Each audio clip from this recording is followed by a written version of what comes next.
Assalamualaikum warahmatullahi wabarakatuh. Selamat siang sahabat Semegadia semuanya. Apa kabar hari ini? Semoga semua selalu dalam keadaan sehat dan bahagia ya. Untuk Semegadia podcast kali ini kita akan ditemani oleh seorang guru farmasi senior di sini, yaitu Bu Yati Ningsih. Sebelumnya kan kita baru pertama kali Bu ya ngisi podcast Semegadia ya. Jadi kita kenalan dulu aja ya. Saya sendiri namanya Ibu Restu Kumalasari, biasa dipanggil Ibu Restu. Sedangkan yang di depan saya ini rekan saya Bu Yati Ningsih, biasa dipanggil Bu Yati. Nah, kita berdua di Semegadia ini sebagai guru produktif farmasi ya Bu ya. Ya betul. Jadi di sini kan ada jurusan farmasi. Kami mengampu maper-maper yang berhubungan dengan farmasi. Jadi enaknya kita ngobrol apa nih Bu hari ini? Ya sesuai dengan apa yang sering kita alami sehari-hari, yaitu masalah analgesik atau penghilang rasa nyeri. Nah, karena kita guru farmasi ya, jadi enaknya kita bahas yang berkaitan dengan farmasi tentunya. Dan yang pasti obat yang sering banget digunakan oleh masyarakat. Dan potensi salah minumnya atau kurang tepat penggunaannya besar Bu ya, anti nyeri ini ya. Iya benar. Jadi kita membahas tentang analgesik istilahnya. Kalau orang awam menyebutnya anti nyeri. Iya Bu, karena masyarakat kita ini lebih paham dengan anti nyeri atau bisa disebut juga digunakan untuk anti panas. Ya, selain anti nyeri itu bisa untuk anti panas atau anti radang. Sebenarnya kalau ngomongin nyeri itu apa ya sih Bu sebenarnya Bu? Nyeri itu bisa dikatakan suatu signal dalam tubuh. Ada salah satu organ tubuh kita itu ada gangguan lah di istilahnya, dan disimpulkan dengan rasa nyeri. Jadi sebenarnya nyeri itu indikasi Bu ya, tanda kalau di tubuh kita ada yang nggak beres Bu ya. Iya benar, tapi masyarakat kita kebanyakan itu salah kaprah. Jadi dikira kalau sudah minum anti nyeri sudah sembuh, padahal itu hanya sinyal saja.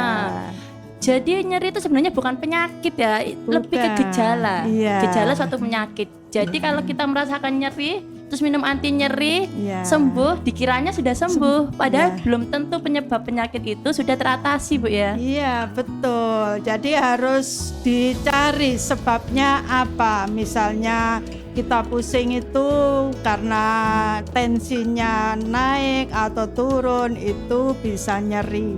Atau ada terjadi di dalam tubuh itu peradangan, atau karena infeksi itu nyeri. Kalau cuma kita beri obat anti nyeri aja ya sembuh, tapi hanya sebentar. Setelah itu muncul lagi karena penyebabnya belum kita deteksi dengan benar.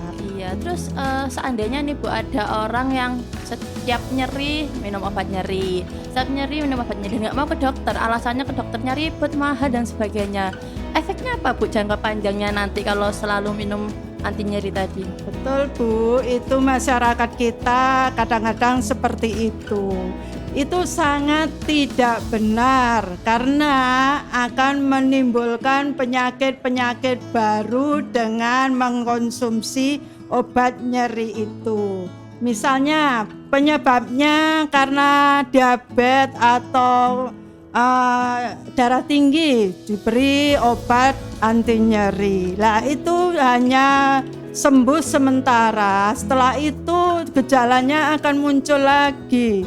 Nah, kalau sering minum obat anti nyeri berakibat ke ginjal dan hati, akan merusak organ-organ lain. Itu yang sangat merugikan masyarakat kita. Iya, jadi walaupun diminum dalam dosisnya, kalau dalam jangka panjang penyebabnya tidak diatasi, maka yang akan terkena adalah ginjal dan hatinya ya. Dan mereka itu kadang-kadang hari ini minum 1 tablet, besoknya 1 tablet nggak sembuh, minum 2 tablet. Ya itu yang menyebabkan Memperbesar efek sampingnya tadi. Benar. Sebetulnya harus, kalau memang sementara sih enggak apa-apa, setelah itu harus benar-benar dicari sebabnya.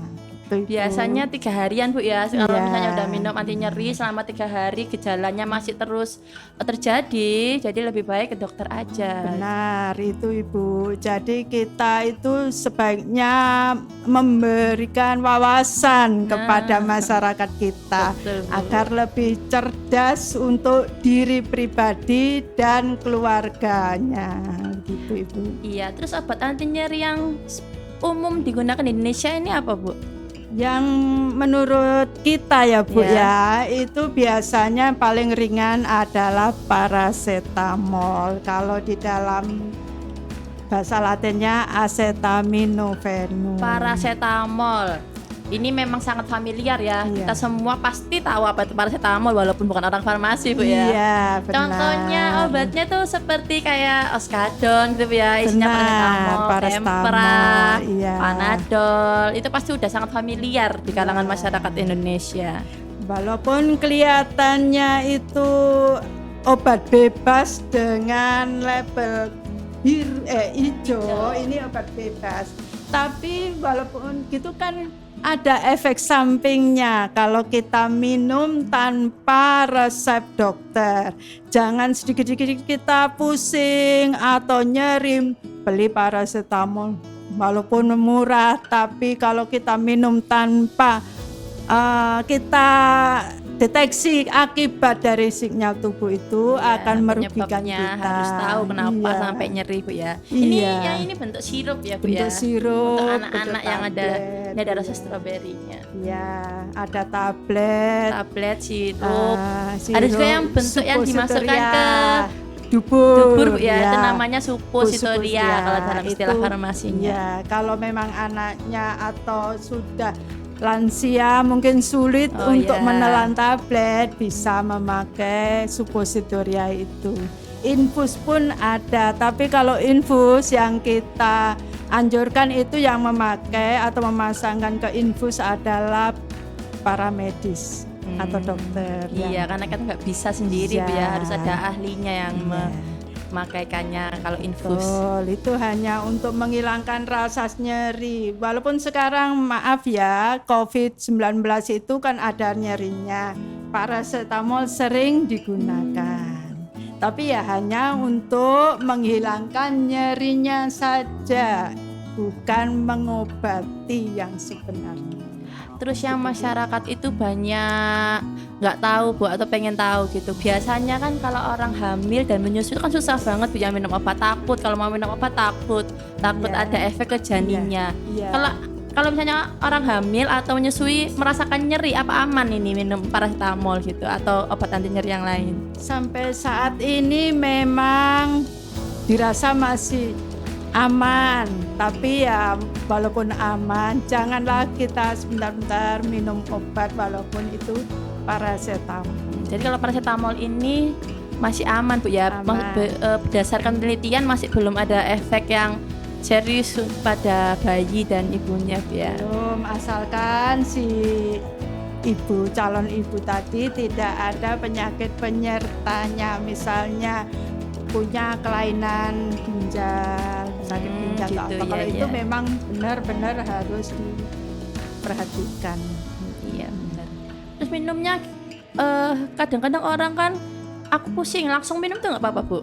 Ya sebaiknya yaitu tadi Bu, jangan sebentar-bentar paracetamol, harus dicari dulu. Maksud saya harus misalnya apa harus makan dulu atau harus gimana, apa perut kosong apa aman gitu kalau misalnya minum. Kan kadang orang kalau pusing nggak tertahankan kan udah males kan makan lagi Bu, langsung minum aja gitu. Iya Ibu, benar. Itu sebaiknya kita harus makan dulu walaupun sesuap dua suap. Karena walaupun bagaimana paracetamol itu tetap merangsang lambung. Gitu Ibu. Apalagi kalau ada orang yang riwayatnya punya emah Bu ya. Jadi Benar Ibu. harus benar-benar terisi dulu lambungnya karena mempengaruhi lambung ya Bu ya. juga untuk para remaja putri yang sering head sakit. Oh ya. Gitu. Bisa ya Bu ya pakai paracetamol? Bisa. Kalau enggak nanti aktivitasnya terganggu. Misalnya mau belajar mules katanya, apa Bu istilahnya itu? Gila bahasa Dilep. Jawanya. Ya itu males. Kenapa enggak ikut daring? Karena dilep. Itu karena lah. emang sakitnya sangat ini Bu ya, menyiksa sekali ya. Bagi yang Iya. perempuan pasti merasakan gitu. Ya, itu kita minum paracetamol boleh, tapi jangan langsung nanti ada istilah apa Bu? Oh iya, ada kan kering. masyarakat itu bilang gini Bu, kalau misalnya lagi nyeri haid terus kita minum obat, katanya nanti kandungannya akan kering Bu, nanti. Tidak Bu. Enggak, Bu, ya. Memerlukan Itu mitos ya. obat, itu mitos. Mitos itu. Kita memerlukan obat ya memang harus minum obat. Asalkan sesuai dengan dosisnya Bu ya, dan cara minumnya juga. Benar, dan menurut aturan yang telah tertulis di labelnya atau brosurnya itu. Iya betul sekali. Soalnya kan kadang ada yang daripada nanti kandunganku kenapa-napa, enggak apa-apa tahan aja wes gitu. Malah bahaya Bu ya kalau ditahan-tahan ya. Pertama itu bahaya nanti aktivitasnya mulai berkurang. Yang kedua menyiksa nyerinya itu. Kalau bisa dibantu dengan obat nyeri, salah satu contohnya paracetamol, ya insya Allah bisa terbantu. Mungkin untuk saat ini kita membahas soal anti nyeri analgesi Ibu ya. Destu. Mungkin di kesempatan lain Kita bisa akan bahas obat lainnya Benar. yang sering digunakan atau sering disalahgunakan juga supaya masyarakat tahu info yang benar. Iya, Wah, Ibu. asik sekali nih Bu, semoga bisa menambah wawasan kita semua. Juga para sahabat Megadia, semoga podcast ini bermanfaat ya dan bisa menambah wawasan baru sehingga bisa lebih bijak dalam menggunakan obat-obatan. Terima kasih Bu Yati atas Sama-sama, kesempatannya. Ibu Restu. Para sahabat Megadia, terima kasih atas waktunya. Kita ketemu lagi di podcast Megadia lain kali. Oke, terima kasih. Assalamualaikum warahmatullahi wabarakatuh. Waalaikumsalam.